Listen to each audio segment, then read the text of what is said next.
I'm the chair of the Bay Area chapter of Rideshare Drivers United and a rideshare driver here in the Bay Area. In 2020, Californians passed Prop 22. Polling indicates that those who voted in favor of the proposition thought it would help drivers, providing more pay and clarity on the laws governing rideshare. It's done neither. Pay is way down. Under Proposition 22, minimum wage laws do not apply. While drivers are being denied minimum wage, Uber is doing multi-billion-dollar stock buybacks.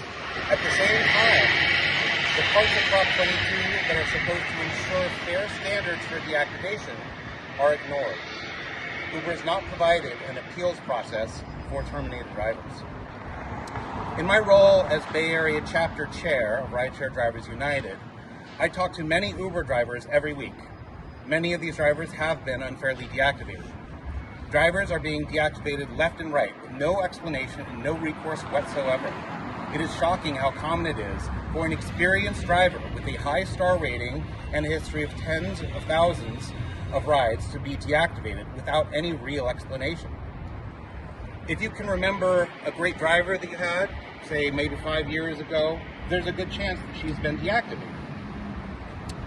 Usually when I'm talking with a driver who has been deactivated, they have no idea why. Drivers may get information such as, a rider said the car smelled like alcohol, or a passenger says you were driving unsafely, or some other very non-specific explanation. Given so little to go on, the driver may not remember that she cleaned her car interior with something containing isopropanol, or that she swerved to avoid a pothole. Even when such an explanation is given, Uber often will not accept evidence proving it. For example, Uber does not review video evidence. Many drivers have to defend themselves through chatbots that seem to be connected to AI. And once deactivated, there is no unemployment insurance.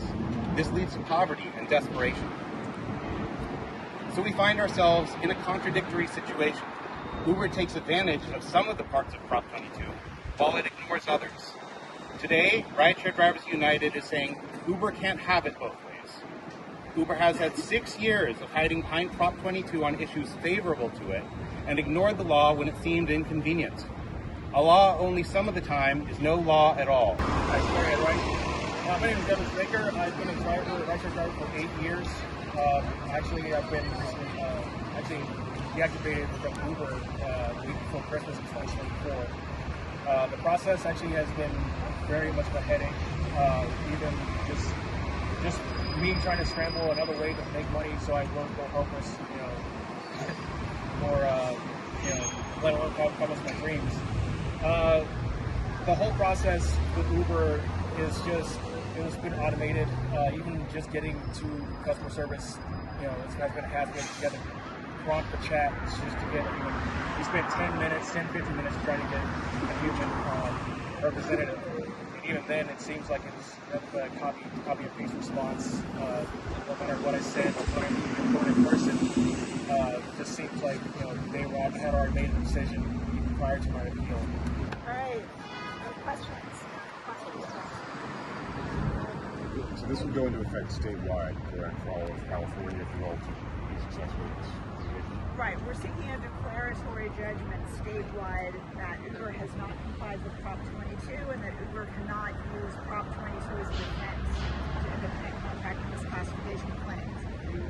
And for the thousands of drivers who are out there who have to pursue their claims now under their obligation, who would seek for justice, reactivation for drivers who would have gotten their jobs back had they been given a fair opportunity to defend themselves, as well as back pay and other damages for their unfair terminations. Do you have an estimate of how many drivers have been deactivated? Like how many drivers are we talking about?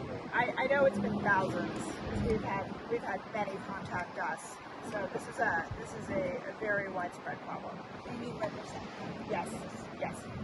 Are you seeking class certification here? I just want to be clear on that point. Well, we're not allowed to get a class certified in court anymore because the courts have upheld Uber's arbitration agreements.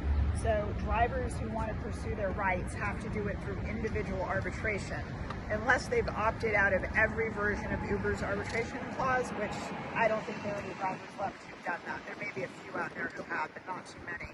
But the reason that we're able to bring this lawsuit in court is because we're representing Rideshare Drivers United, an organization that is committed to helping rideshare drivers, and they're not bound by an arbitration agreement. So that's why we're able to use this case in court to try to get a declaration that will help drivers across the state. Thank you.